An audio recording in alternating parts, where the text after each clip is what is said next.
Hello, this is Dr. Eric Bricker, and thank you for watching AHealthcareZ. Today's topic is Top 10 Selling U.S. Drugs by Revenue. So, of course, one person's revenue is another person's expense. So if we're going to understand the great expense or cost of prescription drugs in America, it's helpful to look at it in terms of the revenue. In other words, if you're the maker of these drugs, you think about these drugs in terms of revenue. So let's examine the top 10 in terms of total U.S. revenue. Number one, Humira at $13.7 billion in annual revenue, made by AbbVie. It's used by rheumatologists and gastroenterologists for things like rheumatoid arthritis and psoriatic arthritis, and then for things like Crohn's disease and ulcerative colitis. Okay. Next up, we have Revlimid at $6.5 billion. This is made by Celgene, and this is used to treat multiple myeloma, which is a type of blood cancer. It's sort of similar to leukemia. So oncologists will prescribe this medication. Next up, we have Eliquis at $5.6 billion, made by Bristol Myers Squibb in combination with Pfizer. It's typically prescribed by cardiologists.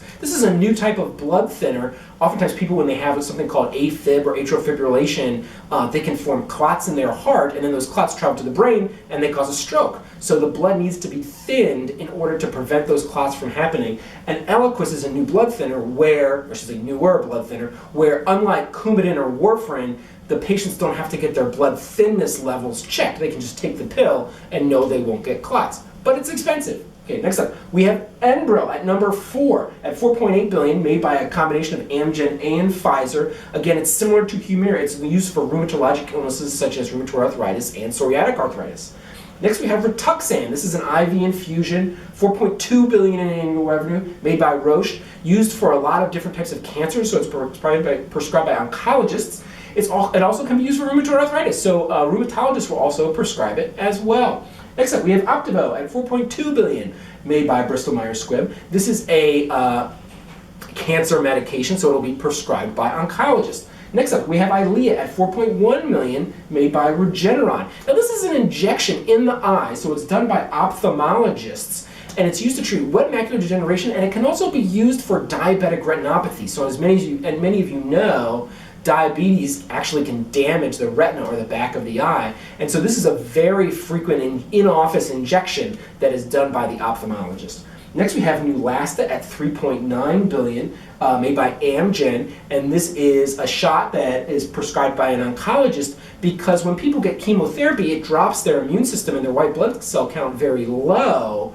And so the Neulasta shot, what that does is that increases the white blood cell count so that people can fight off infections such as like a pneumonia as a result of the immune system being knocked down so much by their chemotherapy. Next, we have Tivicay at $3.8 billion, made by GlaxoSmithKline. This is an HIV medication. And finally, to round out the top 10, we have Remicaid at $3.7 billion, made by Johnson & Johnson. This is an infusion medication. It's sort of similar to Humira, except it's an infusion. It's used to treat ulcerative colitis and Crohn's disease, and it can also be treat various rheumatologic illnesses as well. Okay, so billions of dollars. What was my point with going through all this? Is that we think about the high cost of healthcare in terms of things like hospitalization or surgery. Maybe we should think about the high cost of these specialty drug medications in a similar fashion in terms of what do we do about it? What do I mean by that?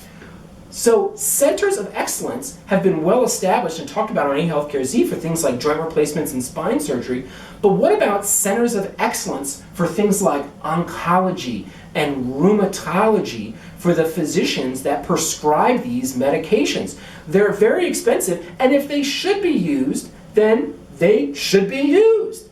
But if they shouldn't be used, then let's not use them.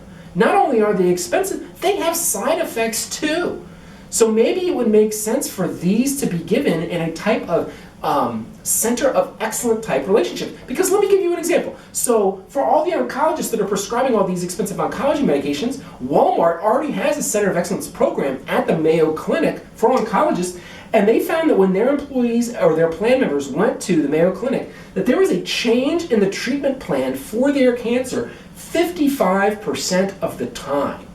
What does that mean? That means that it's not exactly some rubber stamp rubric that every oncologist in America is following when they're prescribing anti-cancer medications. Okay, so maybe there'll be situations where they weren't taking one of these and then the Center of Excellence patients would put them on, or maybe there'll be situations where they weren't put on one of these and they were put on one of these and then they take them off. Who knows? But the point is that if we're going to be dealing with such significant financial ramifications, then we really need to have excellence in expertise around that decision making. Okay, next topic in regards to, see a lot of rheumatologists up here. Okay, believe it or not, the American College of Rheumatology's recommendation or guideline for these biologics, that's what Humira and Enbrel are referred to as biologics, is actually to use a pill called methotrexate, oftentimes abbreviated MTX. Methotrexate only costs $50 a month. It's been around for forever. Now, you have to monitor the blood for it. It has side effects as well. But the point is, and there's other medications that are referred to as DMARDs, that are pills that can be used before you go to Humira or Enbrel or one of these other medications.